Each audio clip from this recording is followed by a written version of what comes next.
Today is Tuesday, August 9th. Some earnings in the retail sector came out this morning, starting with Coach. But let's take a look first at the retail ETF. This is the XRT ETF. You can see a trend line coming down here, a break, a test, and a bounce off of that. So pretty good, pretty encouraging. Still lagging the S&P 500 down here. Well, lagging overall, a little bit of improvement since May, but really wouldn't be jumping up and down about that. And just lastly, let's take a look at on-balance volume. Rather flat during this rally, so that's not a good thing. But we're talking about on-balance volume on the actual ETF, not on the sector.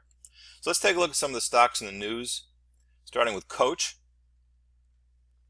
All right, rising trend here. Not bad all around. Momentum could be better. Volume. Big volume on a down day, but this is before the earnings came out today. And initially in the pre-market, the stock jumped. Let's take a look at that. This is a 10-minute chart, includes the pre-market. You could see an initial jump on the good news, and then wait a minute, not so good. So the stock is trading lower now, significantly lower in the pre-market. I just put a line there to mark it as I go back to daily.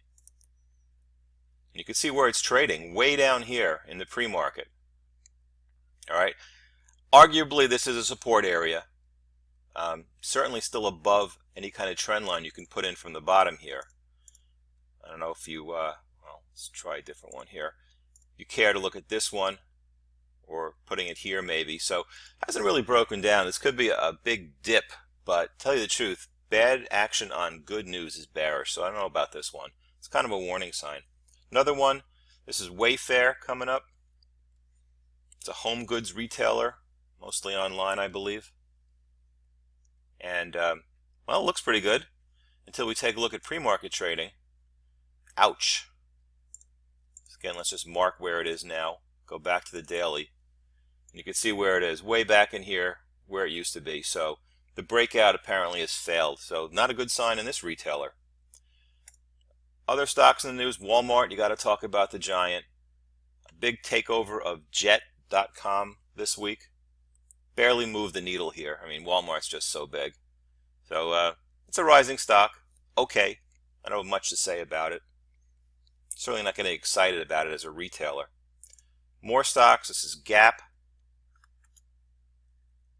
Just doesn't look good. You know, maybe trying to break out here, putting a trend line in. I don't know about that. And let's look at the pre-market. And again, let's just mark where it is. And just for fun, let's mark where it was trading a little at the lows. Back to the daily, and you can see that this trend line is still holding. So no breakout yet for Gap. And just for fun, let's take a look at a comparison of two of the giants in the field. Here's Home Depot. Looks pretty good, close to new highs. Everything looks pretty decent on this stock, except for one thing. Take a look at on-balance volume. It is trending lower.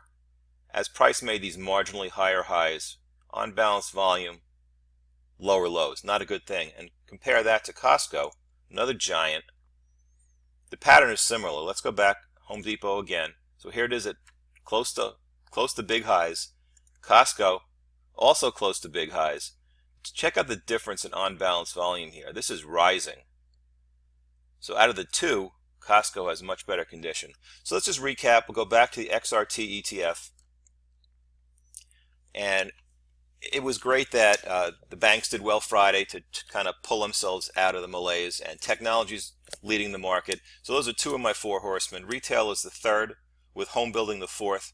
And I just don't see good things here in retail. So as far as the overall market, you know, it's going up. You got a couple of big stocks going up, but not so sure about the whole thing. And I think retail is kind of sketchy right now.